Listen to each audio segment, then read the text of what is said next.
Things have certainly been developing fast at the border, both in terms of the seasonal increase of migrant traffic, as well as quite a bit of Senate oversight, I suppose, if you can call Ted Cruz poking around in some bushes at the Rio Grande oversight. And so we have a lot of an idea of what people want you to think is happening there. And there's also the actual situation. So I want to understand what the real situation is and what could potentially be done. And so we decided, you know what, we're going to bring in an expert. And so we're very lucky to be joined once again on the program by the president and CEO of the National Immigration Forum, as well as the host of the Only in America podcast. Ali Noorani, welcome back to the Damage Report. Hey, thank you so much for having me back. Always glad to talk to you. And so you've been watching what's been going on, and there's a lot of dueling narratives, as I implied. What is your sense of what's happening, how serious it is, and where we might go from here? Well, we do have a humanitarian crisis at the border. Let's be honest about that situation that we're all that the country is facing, but more importantly, that these children and families are facing. So what do we do about it? Number one, I think the Biden administration needs to set up the infrastructure. Number two, the logistics, and number three, the processes so that kids can enter the country, ask for asylum, and be in a safe and humane environment. But when you get back to what's happening in Mexico and Central America, the situation continues to deteriorate in terms of the violence, the corruption, the poverty. That really is ultimately, those are the factors that are pushing parents to make this terribly difficult decision to send their children to safety on their own.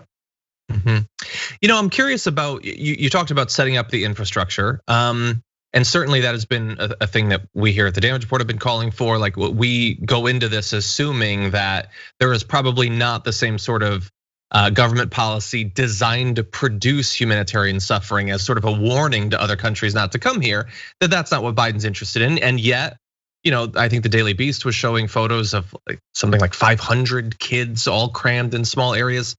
And at the same time, the initial attempt to describe this as some sort of surge, and Representative AOC has had a great response to that, is not actually the case. That this is not a response to Biden policy. It's sort of it's a seasonal effect. So my question then would be, if this is a natural pattern that we see pretty much every year, why is the Biden administration so seemingly surprised by the numbers and caught off guard in terms of having the infrastructure in place? Why are we only now scrambling to set that up?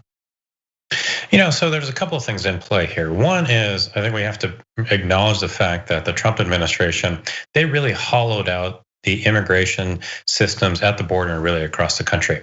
There was a lack of staff, infrastructure in place. And remember, the transition period was really a January 6th insurrection in the Capitol. So there was just very little kind of visibility into what the Trump administration had in place.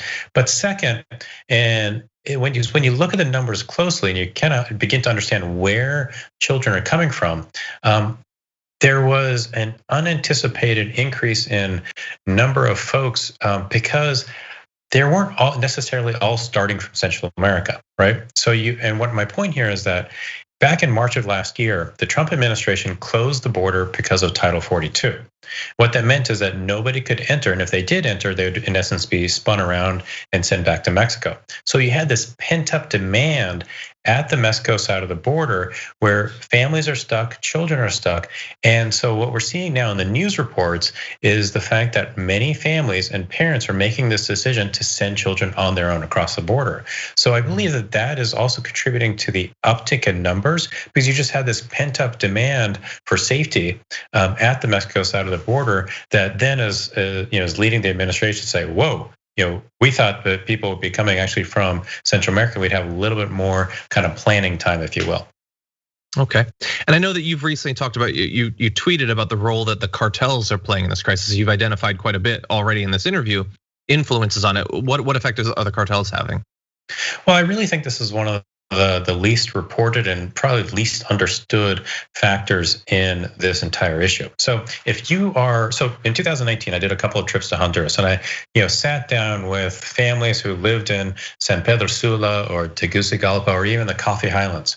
If you are a taxi driver in San Pedro Sula, you're paying rent to the local gang so that you can live your life, stay alive, quite frankly. So let's say you don't pay that rent. That gang is then going to kill you and or your children.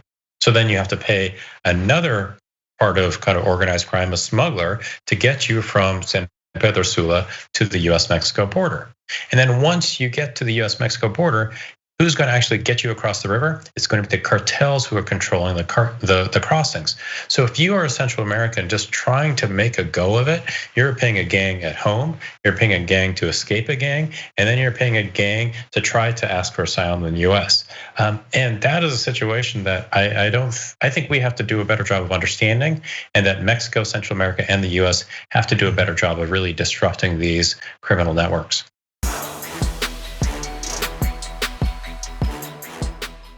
For more political news breakdowns, interviews, stories of activism, and me trying my hardest to care about the occasional big celebrity news story, subscribe to our YouTube channel at youtube.com/The Damage Report. And you can ring the bell wherever it is so you don't miss anything.